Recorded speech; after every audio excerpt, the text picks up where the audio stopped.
What's up YouTube, Jeff back again from DopeTechDaily.com, and today I'm back in the studio. I'm officially back from Google I/O. Had a great time this week, and I wanted to kick off my return to the studio with some things that were mentioned at Google I/O and that a lot of people have had questions about over on Twitter.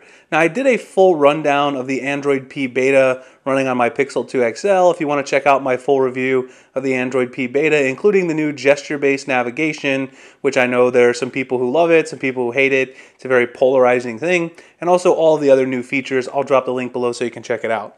But today I actually want to talk about another issue that was brought up on Twitter and also by a lot of people in the blogosphere for Android, and that is the Galaxy S9 and the S9 Plus. Now, when Google announced the Android P beta, they announced that the Android P beta was actually coming to various different phones, not just the Pixel devices, for the first time ever. And so this year we actually have the beta running on the Xiaomi Mi Mix 2S, the Nokia 7 Plus, the Sony Xperia XZ2, the OnePlus 5T, among a couple of other lesser known phones, but a lot of really big name phones. But one that was really missing, of course, was Samsung. And so a lot of people were wondering, why did Samsung skip out on the opportunity to run the Android P beta and perhaps make history at Google I/O? Well, there's a couple of reasons. So first of all, Samsung's skin, Samsung Experience or TouchWiz as we commonly know it, is very customizable skin.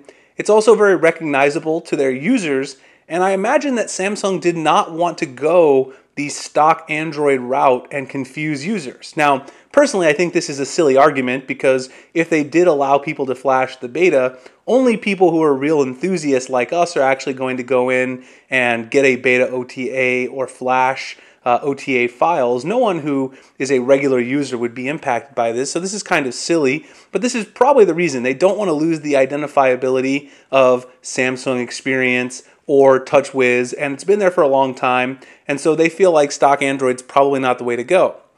Now, another thing though that a lot of people have said is, well, why did Samsung not go with the beta when Xiaomi has an even heavier skin than Samsung Experience UI? Their Mi UI is even heavier. Why did they enroll in the Android P beta and not Samsung? Well, a couple of things. Samsung does not currently participate in the Android One device program. They don't have any devices in that program, and so Xiaomi does, the Mi A1 among others that I've reviewed, and so Xiaomi probably decided that that fits nicely with their Mi A1 Android One strategy because they already have phones running stock Android. The Xiaomi Mi Mix 2S running the Android P beta is not running the MIUI with Android P on top. It's running a stock version of Android P, just like you would see on my Pixel device over here. It's got the same gestures, the same buttons, it's got the same everything. So Xiaomi did not overlay their really complicated and heavy skin on top of Android. You're getting the same experience you would get on the Pixel. On the other hand, Samsung probably made a decision and said, well, that just doesn't fit with our current strategy. We don't participate in the Android One program, and they probably figured that there's not a lot of reason or a lot of their users that would want to participate. I do think it's a bit of a shame because a lot of enthusiasts like myself who use Samsung phones would really love to see a stock build of Android P, even if it's in the beta form, to play around with it on the Galaxy S9 and S9 Plus. As you guys can see, I have the Pixel launcher running on my Galaxy S9, and I really love running the Pixel launcher because it adds some of that stock feel to my device. But there's nothing quite like having the newest version of Android to play with on your device. Hopefully Samsung will reconsider. I mean, it's definitely not a hard thing to do. With Project Treble ready on the Galaxy S9 and the S9 Plus, they could do it if they wanted to. So hopefully they're going to reconsider that in the future, and maybe next year we'll see Samsung make the decision.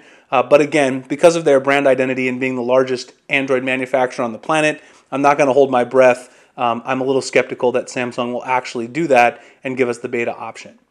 So anyway, that's just a little bit of thoughts on Samsung not participating in the beta. A lot of people had asked me why Xiaomi was participating and not Samsung, and even though it seems a little weird at first because MIUI is so heavily skinned, it actually makes a lot of sense when you think about it in the context that I just presented right here.